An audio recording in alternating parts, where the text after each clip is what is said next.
प्यार है हमारा और ट्रेड्स की शुरुआत करेंगे। गुड आफ्टरनून आप सभी को। रचना जी आपसे शुरुआत करते हैं, बताइए आपकी ट्रेड इस समय की।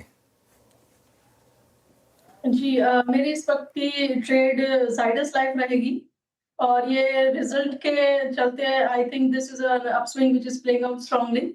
यहाँ पे थोड़ा और स्टीम हो सकता है और 1182 पे है हम फ्यूचर्स पे। जब तक हम 1160 के ऊपर फ्यूचर्स पे बने रहेंगे तो गुड अमाउंट ऑफ चांसेस कि बहुत ही जल्दी हम 1200 और 1210 को नंबर्स को देखेंगे। ओके, जायरस लाइफ रचना जी का पहला trade. Kavita ji good afternoon, आप क्या पिक कर रहे हैं? वेरी गुड आफ्टरनून वीरेन जी, गुड आफ्टरनून एवरीवन। वेल मेरा ट्रेड भी फार्मा से ही है एंड डिविस लैब काफी स्ट्रॉन्ग खड़ा है अपने सारे ही टाइम फ्रेम पर। एज ऑफ नाउ 8495 के लेवल पर है। मुझे लगता है ये जो रैली है वो फर्दर कंटिन्यू होते हुए दिख सकती है और प्राइस मूव एक्सटेंड होनी चाहिए 8650 8700 के लेवल तक।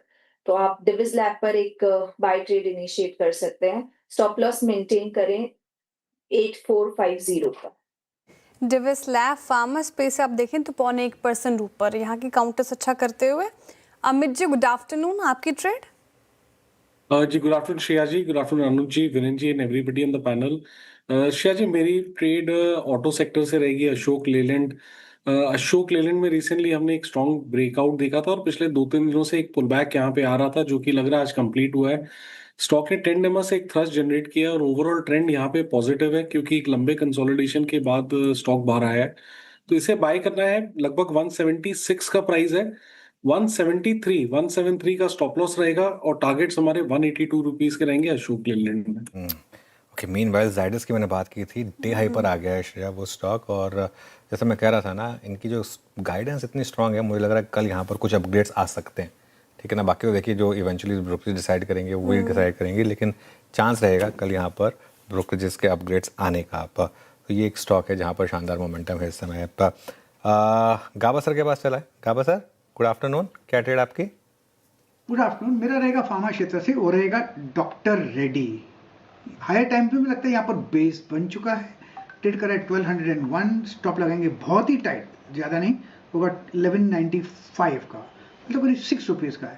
टारगेट होना चाहिए 1220 प्लस जोन्स, यहाँ देख सकते हैं डॉक्टर रेड्डी। डॉक्टर रेड्डी 1201 पे आपका बाय कॉल। मानस गुड आफ्टरनून, आपका ट्रेड। गुड आफ्टरनून वीरेन जी। तो देखिए सीडीएसएल में खरीदारी करने की राय रहेगी।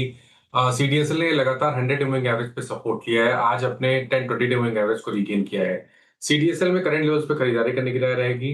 आपके जो स्टॉप लॉसेस हैं वो 1130 माफ करिएगा 1334 1334 के स्टॉप लॉस से यहाँ पर खरीदारी करने की राय रहेगी। 1380 1380 तक के टारगेट्स पॉसिबल है। ऑप्शन में अगर ट्रेड लेना चाहें तो 1340 वाला कॉल ऑप्शन जो 37 रुपए पे ट्रेड हो रहा है उसमें 29 रुपीज की स्टॉप लॉस से खरीदारी करें और 55 रुपीज की टारगेट सेट करें। कैपिटल मार्केट स्पेस में भी अच्छी तेजी है, ये भी 0.1% इंडेक्स आपको कामकाज करता हुआ नजर आएगा। टेक्निकल कॉल्स पूरे हो गए हैं, सभी बाय साइड की ट्रेड है। उससे पहले हम रिकैप करेंगे थोड़ी देर में, उससे पहले मयूरेश जी के पास चलते हैं। मयूरेश जी गुड आफ्टरनून, स्वागत है आपका कार्यक्रम में। आपका इन्वेस्टमेंट आइडिया इस मार्केट में?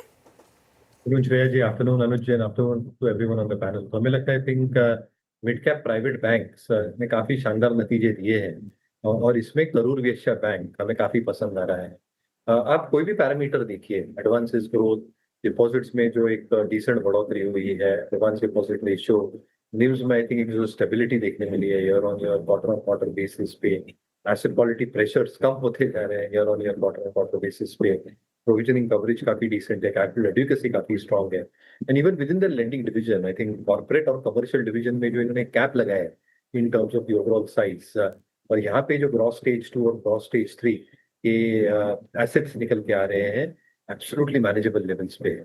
Overall slippages and overall restructured book की एक मात्रा देखें compare to the overall book itself absolutely proportion में है एंड इन कंट्रोल है। और इसलिए मुझे लगता है कि अगर हम सारे पैरामीटर्स देखें in terms of how bank is expected to perform और एक्सपेक्टेशंस के अगले कुछ तिमाहियों तक एक स्टेडी स्टेट परफॉर्मेंस रह सकता है with significant ROE and ROE expansion जो ऑलरेडी हमने देखा है।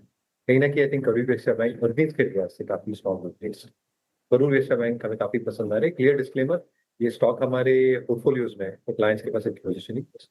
ओके, करूर वैश्य बैंक, ये लंबी अवधि के नजरिए से इन्वेस्टमेंट आइडिया हो गया मयूरेश जी का।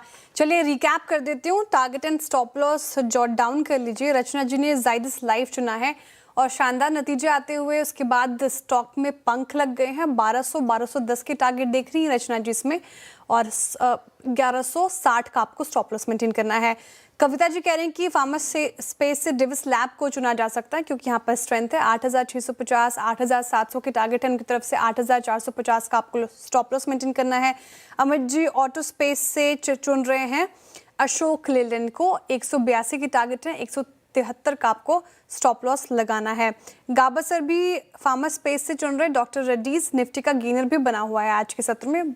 1220 के टारगेट उनकी तरफ से, 1195 का स्टॉप लॉस। मानस जी ने CDSL चुना है, यहाँ पर खरीदारी की राय, अच्छी स्ट्रेंथ। 1380 के टारगेट है, 1334 का स्टॉप लॉस लगाना है। चाहे तो आप 1340 के कॉल में भी पार्टिसिपेट कर सकते हैं जहाँ पर आपको 29 रुपये का स्टॉप लॉस लगाना है। 55 रुपये के टारगेट एक्सपेक्ट कर सकते हैं। और आखिर में मयूरेश जी ने लंबी अवधि के नजरिए से चुना है करूर वैश्य बैंक, जहाँ पर खरीदारी के राय इन स्तरों पर